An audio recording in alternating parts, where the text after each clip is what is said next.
রোহিঙ্গা সংকট, আঞ্চলিক ভারসাম্য রক্ষা, বৈশ্বিক দ্বন্দ্ব থেকে ভারসাম্য রক্ষা, ডলার সংকট, বিদেশি বিনিয়োগ পরিবেশ তৈরি করা, জলবায়ু সংক্রামক মোকাবিলা হচ্ছে বিভিন্ন আর কি চ্যালেঞ্জ আর কি। আর এখন হচ্ছে আপনার পররাষ্ট্রনীতির ভবিষ্যৎ দিক নির্দেশনা কী হতে পারে, এটা হচ্ছে আপনার অবশ্যই একটা রুলস বেসড ফরেন পলিসি করতে হবে এখানে, মিয়ানমারের মতো, ঠিক আছে, ইন্দোনেশিয়ার মতো। ইন্দোনেশিয়ার কী করছিল, তারা কিন্তু হচ্ছে আপনার গণতান্ত্রিক উত্তরণকে আর কি এসেছিলো আর কি, আন্তর্জাতিক অঙ্গনে তারা নিজের শক্তিকে আর কি ঠিক করছিল। যাই হোক, মানে যে সুয়ার্তো যখন হচ্ছে আপনার সুয়ার্তো যখন 1588 সালে, তখন থেকে কিন্তু 98 সালে, তখন থেকে কিন্তু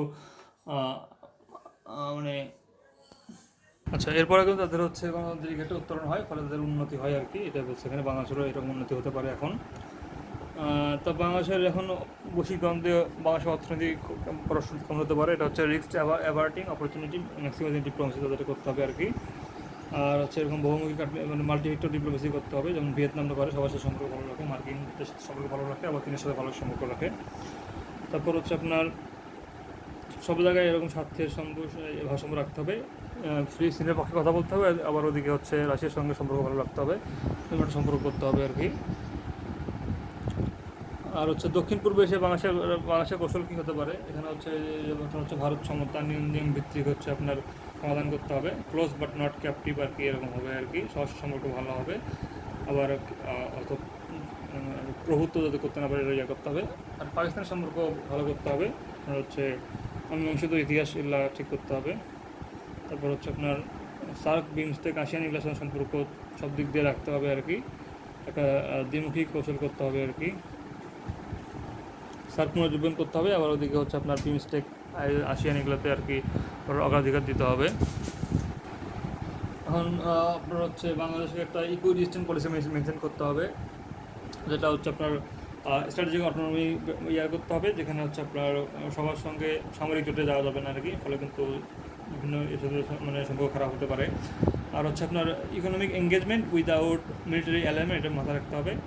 আর হচ্ছে আপনার সবার সাথে মানে গ্রেট পাওয়ার রাইভালরিতে আর কি যোগাযোগ দেওয়া যাবে না আর কি। আর চীনের সঙ্গে বাণিজ্য অবকাঠামো এগুলো করতে হবে, আর যুক্তরাষ্ট্রের সঙ্গে রপ্তানি এটা বজায় রাখতে হবে। আর হচ্ছে চীন ভারত প্রতিদ্বন্দ্বীদের মাঝে নীতি নির্ভর অবস্থান, অর্থাৎ এখানেও একটা ইকো ডিস্টেন্ট পলিসি করতে হবে, স্ট্র্যাটেজি হেজিং করতে হবে। আর ইন্দো প্যাসিফিকে হচ্ছে আপনার বঙ্গোপসাগর কেন্দ্রিক কৌশল, এখানে কোনো সামরিক জোটে যাওয়া যাবে না, চীনের সঙ্গে অবকাঠামোগত বজায় রাখতে হবে। তারপর হচ্ছে যুক্তরাষ্ট্র জাপানের সাথে গণতান্ত্রিক সম্পর্ক বজায় রাখতে হবে, তারপর বঙ্গোপসাগর আর হচ্ছে সুনীল অর্থনীতি কেন্দ্রিক সহযোগ আর কি রাখতে হবে, বিমস্টেক আয়োরা এগুলো করতে হবে আর কি। আচ্ছা, রোহিঙ্গা সংকটের আঞ্চলিক ও বৈশ্বিক কূটনীতি, এটা হচ্ছে মিয়ানমারের উপর চাপ বাড়াতে হবে, যে আপনার হচ্ছে চীন আসিয়ান দ্বারা চাপ বাড়াতে হবে। আর হচ্ছে আপনার শরণার্থী শিবিরে আর কি ভিতরে পরিস্থিতি আর কি নিয়ন্ত্রণ করতে হবে। আর বাংলাদেশকে হচ্ছে এখন ডেমোগ্রাফিক যে ডিভিডেন্ড আছে এটাকে আর কি ইউজ করতে হবে। আপনার হচ্ছে ফিলিপাইনরা কিন্তু এটাকে ইউজ করে কিন্তু এরকম বছরে $35 বিলিয়ন করে, তাদের শ্রম শক্তিকে বাইরে পাঠায় আর কি। আর ব্লু ইকোনমির যে সম্ভাবনা, এটাকে কাজে লাগাতে হবে। ভিয়েতনাম আর থাইল্যান্ড কিন্তু এটাকে কাজে লাগিয়ে বেশ আর কি অনেক উন্নতি করছে। অফশোর গ্যাস, জাহাজ নির্মাণ, নৌ বাণিজ্য, সামাজিক নবায়নযোগ্য জ্বালানি, তারপর হচ্ছে কেবল ল্যান্ডিং, এগুলো কিন্তু করা যেতে পারে। আর এলডিসি উত্তোলন, নতুন বাজার, অর্থনৈতিক কূটনীতি, এখানে হচ্ছে আপনার এলডিসি উত্তোলনের ফলে আমাদের যে ইয়েগুলো হবে এটা আর কি মোকাবেলা করতে হবে। তারপর হচ্ছে আপনার জিএসপি প্লাস, তারপর হচ্ছে আপনার যে ভিয়েতনাম কিন্তু হচ্ছে আপনার ইভিএফটিএ করছে, যেটা হচ্ছে ইউ ভিয়েতনাম ফ্রি ট্রেড আর কি, যেটা এগ্রিমেন্ট তারা করছে, এর ফলে তারা কিন্তু রপ্তানি কিন্তু বাড়ে গেছে, ভিয়েতনামের রপ্তানি 40% মতো বেড়ে গেছে কিন্তু এর ফলে। আর লাতিন আমেরিকাতে হচ্ছে এরকম পোশাক বাজারের নতুন খুঁজতে হবে। আর হচ্ছে সাপ্লাই চেইন পুনর্বিন্যাস করছে আর কি যুক্তরাষ্ট্র, এটা এই সুযোগ বাংলাদেশকে নিতে হবে। আর জলবায়ু কূটনীতি আর কি লস অ্যান্ড ড্যামেজ দিয়ে করতে হবে, দীর্ঘমেয়াদী অর্থায়ন নিশ্চিত করতে হবে, আর হচ্ছে জলবায়ু পরিবর্তনের সুরক্ষা করতে হবে। আর চতুর্থ শিল্প বিপ্লবের হচ্ছে আপনার শ্রম বাজারকে গুরুত্ব দিচ্ছে আর কি, এই জন্য আমাদের টেকনোলজি নির্ভর বাড়াতে হবে, আমাদের বিভিন্ন প্রযুক্তি কোম্পানি এদের ডিজিটাল পার্টনারশিপ বাড়ানো, তারপর সাপ্লাই চেইন রিকনফিগার করা আর কি, তারপর হচ্ছে আপনার সাইবার কোলাবোরেশন করা, এর মাধ্যমে কিন্তু আমরা উন্নত হতে পারি। আর হচ্ছে নতুন বাজার সম্প্রসারণ করতে হবে, এরকম পুরো ইউরোপে, তারপর হচ্ছে আপনার ল্যাতিন আমেরিকায় আমাদের বাজার সম্প্রসারণ করতে হবে। আর হচ্ছে অভ্যন্তরীণের জন্য হচ্ছে আপনার যে পররাষ্ট্র, বাণিজ্য, অর্থ, পরিবেশ, স্বরাষ্ট্র, প্রতিরক্ষা, এগুলো 6টি মন্ত্রণালয় কার্যকরভাবে আপনার হচ্ছে হুল অফ গভর্নমেন্ট অ্যাপ্রোচ, এই অ্যাপ্রোচে আগাইতে হবে। আর শুধুমাত্র আমলাতান্ত্রিক পররাষ্ট্রনীতি না রেখে আমরা হচ্ছে এরকম ব্যবসায় সংগঠন, বিশ্ববিদ্যালয়, এদের মাধ্যমে আপনাদেরকে কূটনীতি করতে হবে। আর নতুন প্রজন্মের হচ্ছে কূটনীতিবিদ তৈরি করতে হবে, ফলে সবার লাভ হবে আর কি। আর বাণিজ্য চুক্তি এটা হচ্ছে আপনার agreement on reciprocal trade, agreement on reciprocal trade ARD Bangladesh আর যুক্তরাষ্ট্রের মধ্যে 2026 সালের ফেব্রুয়ারি হয়েছে আর কি এটা। তো এটাতে কী কী আছে আমরা একটু দেখি আর কি। এটা 20 থেকে 19% আর কি শুল্কটা কমে আছে।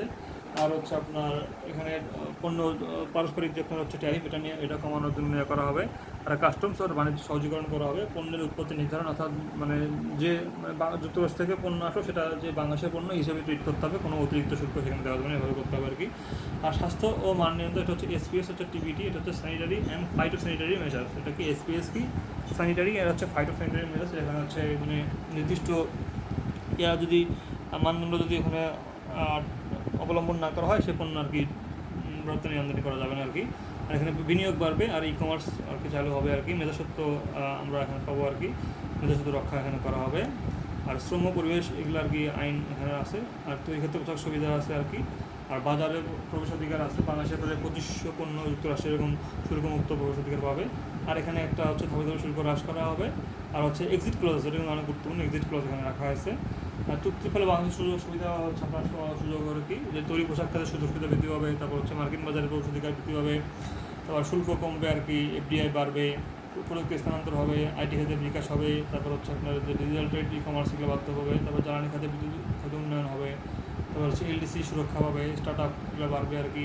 ব্লু ইকোনমিগুলো আর কি হচ্ছে আপনার ইয়ে হবে, সম্পদের ব্যবহার হবে, লজিস্টিক অবকাঠামো উন্নয়ন হবে। চুক্তিটি কেন সমালোচিত, এটা হচ্ছে আপনার যে দেশের শিল্পের উপর চাপ পড়বে আমেরিকাগুলোর দিকে আসলে, বাণিজ্য খাতের সম্ভাবনা তৈরি হবে, কারণ নীতি স্বাধীনতা থাকবে না, একটু সংকুচিত হবে আর কি। নেতা সত্ত্বেও কঠোর হওয়ার সম্ভাবনা আছে আর কি এখানে। তারপর হচ্ছে আপনার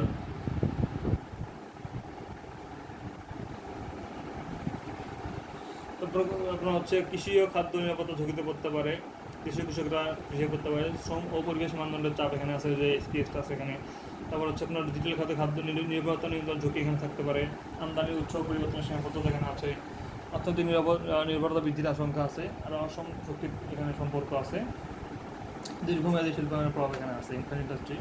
আর ঝুঁকি মোকাবেলা করণীয় হচ্ছে আপনার দেশীয় শিল্প সুরক্ষা সক্ষমতা বৃদ্ধি করতে হবে, রপ্তানি পণ্য বৈচিত্র্য, বাণিজ্য ঘাটতি নিয়ন্ত্রণ করতে হবে, নিজের স্বাধীনতা বজায় রাখতে হবে আর কি। মেধাস্বত্ব বিষয়ে ভারসাম্য রক্ষা করতে হবে। আর কৃষিখাতকে সুরক্ষা প্রদান করতে হবে। শ্রম ও পরিবেশ মান বাস্তবায়নের ধীরে অগ্রসর হতে হবে। আর ডিজিটাল খাতে দেশীয় সক্ষমতা বৃদ্ধি করতে হবে, বৈদেশিক বিনিয়োগের সঠিক ব্যবহার করতে হবে, বহুমুখী কূটনীতি করতে হবে এখানে। আর দক্ষ মানব সম্পদ উন্নয়ন করতে হবে। তো এই আর্টিকে হচ্ছে আপনার একটা হচ্ছে আপনার সুযোগ হতে পারে, আবার একটা ঝুঁকি হতে পারে। দুই দিকে আর কি আমাদেরকে সুযোগ ঘুরে কাজে লাগাতে হবে, এভাবে আর কি উন্নতি করতে পারবো। ধন্যবাদ।